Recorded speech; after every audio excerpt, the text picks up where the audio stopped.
Welcome to Grow Up Gardening. What are we going to talk about today, Jacob? Nettles. We're going to talk about nettles? Yeah. And what else are we going to talk about? Equisetum. Equa what? Equisetum. What's that? Do you show everybody what equisetum looks like? Oh, that's the stuff that everybody calls mare's tail or horse's tail. There are a few different types of that. That one's quite a nice one in the right spot. What did you call it again? Equisetum. Equisetum. That's a big word. That's actually Latin. That's a Latin name or the botanical name for this straw-like plant.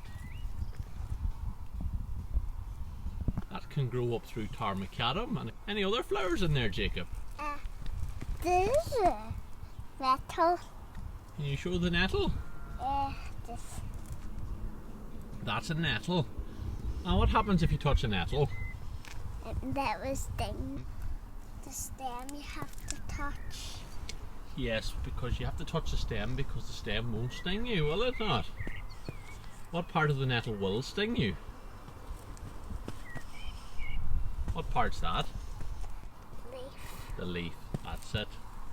So we go take a wee closer look at the nettle. This is what a nettle looks like. And if you actually touch the stem, it'll not sting you. No. It's only the leaf that stings you. Can you see any other wildflowers in the hedge? Here.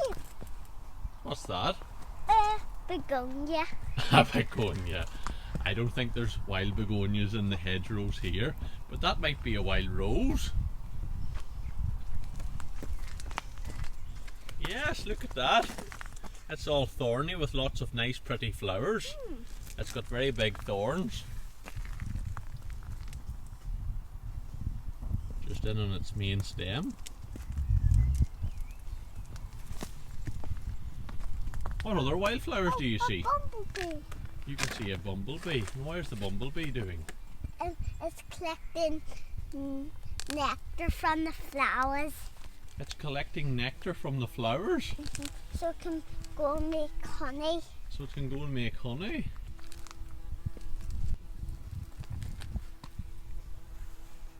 We're busy watching the bee here. Where do we see if we can get it? Where is it now? I don't know where it's gone. It's there. Or that bee is helping to pollinate the plants. So what other flowers can we see here, Jacob?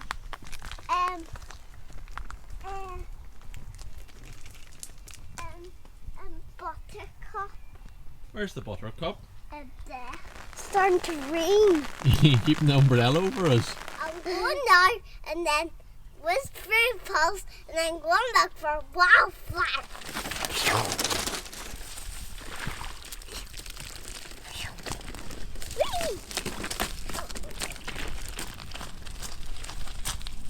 So here we are in another little patch. It's actually started to rain, Jacob, and we've gone to get our coats. But we're in amongst the wildflowers on this roadside, and we have seen buttercup and daisies. And what else did we see? I think we saw some vetch. No, we didn't. What's this purple flower here called? Vetch. Yes, this actually looks very much like peas. Don't hold the bike. Okay, you hold the bike, I'll hold the vetch. You want to hold the vetch too? This is actually part of the pea family, but it's a wildflower and it's quite pretty at this time of year. You'll notice the lovely purple flowers. You'll notice these little things growing, and they're actually called tendrils. Tendrils, these are used for wrapping around other plants so it can climb up through them. So have a wee look to see if you can see any of these this weekend. They're quite common. Vetch. Jacob, you know how we've got so many strawberries growing in our tunnels? Well, come over here. What's this? Strawberry. But these are wild strawberries. So we have in the hedgerows around where we live lots and lots of wild strawberries. So you'll notice the leaf here looks very much like the leaves in our strawberries in the tunnels. But here we have lovely little red fruits, and these are actually wild strawberries. I ate it. Now they're much smaller. Look how tiny these little wild strawberries are. You want to try it? Will Daddy have one too? And then I can have another one.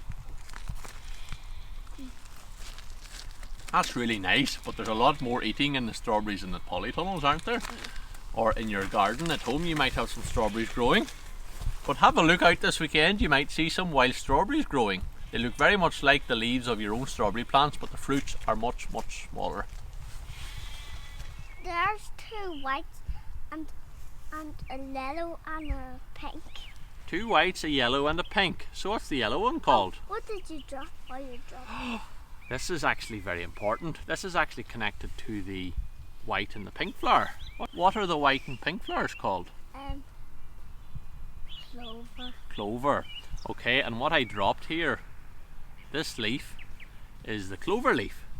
The clover leaf is very easy noted. It looks a little like a shamrock. So on St. Patrick's Day you might know what a shamrock looks like. It's got 3 leaves, 1 at the top and 1 on each side. And that's what the clover leaf looks like. So clover is pink or white, found in grasses, and through it might even be in your mummy and daddy's lawn. There was a bee earlier, and here's the buttercup. Buttercups are fantastic for bees because there's lots and lots of pollen. What does the bee do when it lands on the buttercup? It takes nectar. And what does it do with it? It goes and make honey then. It does. And it also helps to pollinate the flowers. Where this is very important is the food that we eat. So if you enjoy an apple, for example, the flowers in the springtime are pollinated by bees. That means the bees go from one flower to the next, and the flowers then produce an apple. But it's very important that the pollen mixes from one flower to the next. So in the buttercup you have all these little hairy bits, and these are covered in pollen. So that's why we use the word to pollinate, because it's taking pollen from this flower and letting it touch another flower.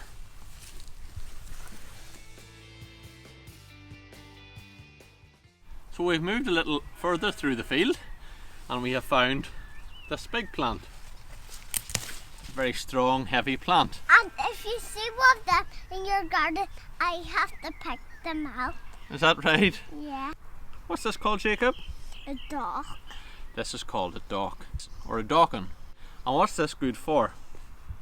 For when you get stuck, you go and get one of them. And like Abby got stung. So, and what would you get stung by? A nettle. So if you get stung by a nettle, it's good to try and find one of these. I know, but sometimes I guess I'm low, but it's okay. Yeah, sometimes a sting might be okay, but if it's a very heavy sting and it's very sore, you can rub some of this leaf on your hand, can't you? Come on. No. Go back. Oh, Who's this, Jacob? here we go. Yeah, isn't that our little donkey? What does Yogo like to eat? Nettles and carrots and equidatum. Does the donkey like nettles? I don't know if the donkey would eat nettles now. She does. Is that right? Yeah. Right, so here we are with our donkey and we're going to do a little test. What's this one called, Jacob? Docking. This is called a dockin. Do you think the donkey will eat the dockin? Yeah. No. She steps back, doesn't like it, does she? Will we try her with this one? Yeah, she might. This is one of the first plants Jacob learned the name of when he first could talk when he was around 2. What's this plant called, Jacob? Equidatum. Equidatum. Most people know this is horse's tail or mare's tail. Very appropriate when we're saying a donkey. Not quite a horse, but right. Do you think the donkey? Will we see if she likes the horse's tail? You want to try it? Here you go.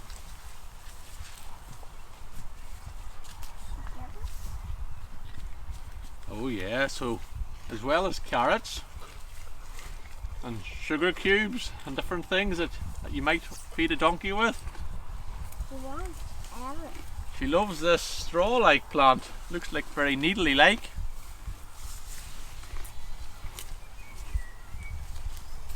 You want to give her a wee bit more?